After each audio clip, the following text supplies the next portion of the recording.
ကျွန်တော်တော့ချိုးတယ်ဒီကဘာမှချီဦးမလားအဲ့ဒါပြောရမှာကွာဘယ်လိုလုပ်လဲညီလေးကိုကြီးရှင်နာမဆုံးညီလေးဘာလို့ဆောင်းကိုကြီးညီလေးကိုကြီးကြားမှာခွေးချတယ်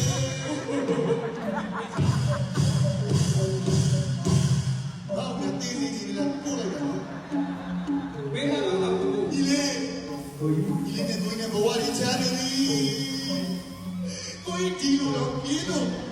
မရတော့ဘူးဟုတ်မရတယ်သူကဥပမာနဲ့လာဒီကရမ်းလာတယ်လားဘာဖြစ်လဲအတက်ကြီးနေလားမင်းကဒီလေးဒီပါလေကျွေးနေကိုကြီးပါလေကျွေးနေဒီကိုနေဘယ်လိုလဲဆိုအကူကြီးကလေးအကျော်ဒီလေးကလေးတောင်ကျော်ကြာကြီးတော့ချီရကြီးရဲ့အခုဆိုရင်3000ကျော်တော့ပေါ်လို့လာပြီတို့ရမယ်လေအခုဆိုတာအကျွေးဝိုင်းပြီးဒီပေါ်ပါဒီလေးကစမ်းစမ်းမလေးရတော့တော့ဒီလေးတို့ရှူဆိုရင်ကိုယူရဲ့ကိုကြီးကလည်းမရဘူးဒီလေးအကိုကြီးလေဘယ်သူမှမပြီးလို့လေးရကြမကြည့်သေးတာ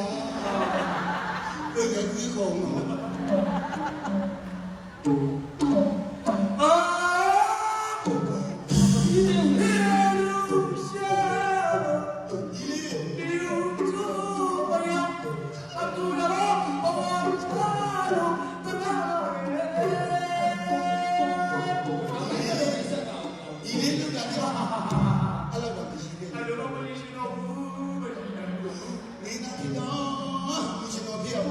လိုက်ပြန်တာ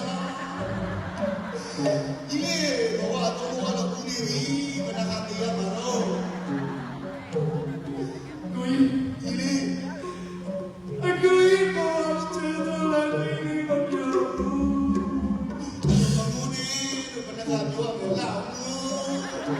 ဒီကပုံရတက်လာဦးပြောချင်တာဒီလေ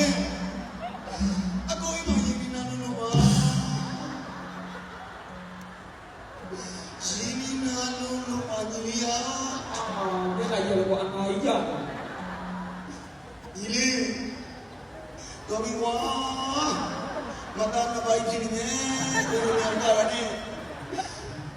ကဲစကားလေးကကျွန်းတော့မယ်ဘုမကိုကြည့်တယ်ထိုင်နေတော့မကြည့်ရဲ့တို့ညီကိုနေရတာအကျွေးရောက်နေတဲ့ငါတို့ကဘယ်သွားတော့တာလေးဘယ်နဲ့ကြတာလဲကျွန်တော်